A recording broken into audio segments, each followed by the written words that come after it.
नमस्कार. Cooking with वंदनामध्ये आपलं स्वागत आहे. तर आज आपण हिवाळा स्पेशल असं वांग्याचं भरीत बनवणार आहोत.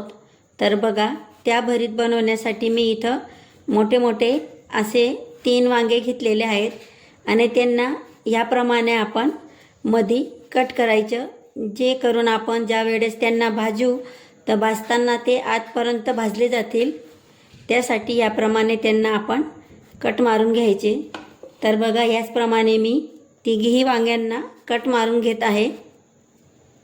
तर बघा, तिघीही वांग्यांना कट मारून झालेलं आहे. आता आपण त्यांना याप्रमाणे वरती तेल लावायचं आणि तेल लावल्यानंतर भाजायचं, जे करून आपण भाजल्यानंतर जेव्हा वरची काळपट अशी ही साल काढू ते व्यवस्थितशीर निघेल. त्यासाठी तिला याप्रमाणे आपण तेल लावून द्यायचं. त्यानंतर बघा, मी इथं एक लोखंडाची जाळी घेतलेली आहे आणि त्यावरती आपण जे तेल लावून ठेवलेलं वांगं होतं ते ह्याप्रमाणे भाजून घेणार आहोत. ही जाळी जर तुमच्याजवळ नसली तरी तुम्ही डायरेक्ट गॅसवरती पण वांगे भाजू शकता आणि त्यांना थोडा थोडा वेळाने याप्रमाणे पलटवत राहायचं आणि सर्वीकडे एकसारखं भाजून घ्यायचं.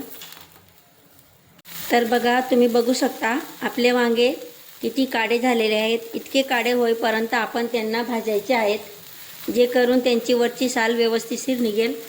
आणि वांगे भाजत असतानाच आपण ह्याप्रमाणे मधी हिरव्या मिरच्यासुद्धा ठेवायच्या आणि त्यांनासुद्धा भाजून घ्यायच्या. तर बघा, आपले वांगे आणि मिरच्या दोघी एकासोबत भाजले गेलेले आहेत. आणि वांगे भाजल्यानंतर ह्याप्रमाणे ठेवले की बघा, त्याच्यातलं सर्व तेल असं बाहेर येतं.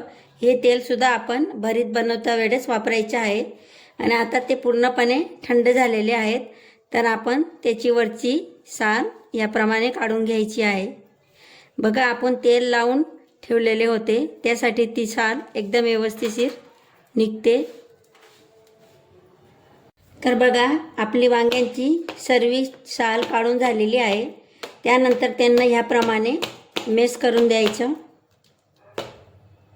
त्यानंतर बघा, ज्या आपण मिरच्या भाजल्या होत्या त्यांना याप्रमाणे मिक्सरच्या भांड्यात घेतलेले आहेत आणि त्यामध्ये लसूण घ्यायचा आणि त्याला जाडसर असं पेस्ट तयार करून घ्यायचं. तर बघा, याप्रमाणे आपण जाडसर असा ठेचा तयार करून घेतलेला आहे. तर बघा, आता मी गॅसवरती एक कढई ठेवलेली आहे आणि कढईमध्ये 2 ते 3 पड्या असं तेल घ्यायचं. तेल तुम्ही तुमच्या हिशोबाने घ्या, पण भरीतला थोडं तेल असलं की थोडं चांगलं लागतं ते, त्यासाठी तेल जास्तीचं घेतलं तर चांगलं.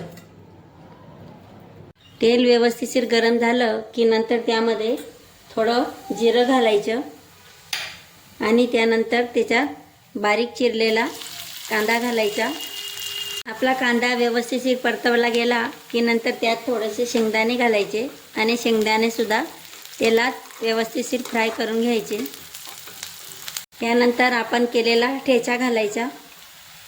त्यानंतर बघा, त्यात एक बारीक चिरलेला टमाटर घालायचा. टमाटर ऑप्शनल आहे, पण तुम्ही एकदा नक्की टमाटर घालून करून बघा, ते खूपच टेस्टी लागतं. आणि तुम्ही ह्या वेळेस इथं हिरवी कांद्याची पातसुद्धा घालू शकता, जे करून आपला भरीत अजून टेस्टी होईल. त्यानंतर त्यामध्ये हळद घालायची. हळद ऑप्शनल आहे, नाही घातली तरीसुद्धा चालते, पण हळद घातली की आपल्या भरीतला छान असा रंग येतो.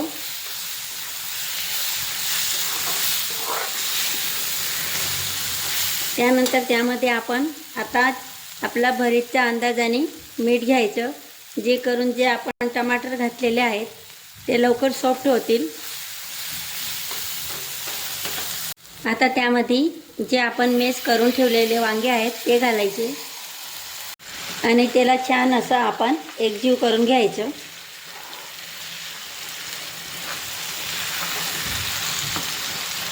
आणि बघा, आता त्याला आपण गॅसची आच एकदम कमी करून ह्याचप्रमाणे गॅसवरती राहू द्यायचं, जे करून आपलं भरीत एकदम चवदार असं होईल. गॅस लवकर बंद करायचा नाही, त्याला व्यवस्थितशीर होऊ द्यायचं. तर बघा, आपलं भरीत बनून तयार झालेलं आहे. आता त्याच्यात भरपूर अशी कोथिंबीर घालायची आणि आपलं भरीत आता सर्व करण्यासाठी तयार आहे. तर मग तयार आहे आपलं घरगुती पण टेस्टी असं भरीत. तर तुम्हाला हा व्हिडिओ कसा वाटला मला कमेंटमध्ये नक्की कळवा. आणि जर तुम्हाला ही रेसिपी आवडली असेल तर माझी चॅनलला सबस्क्राईब करायला, व्हिडिओला शेअर आणि लाईक करायला विसरू नका. धन्यवाद.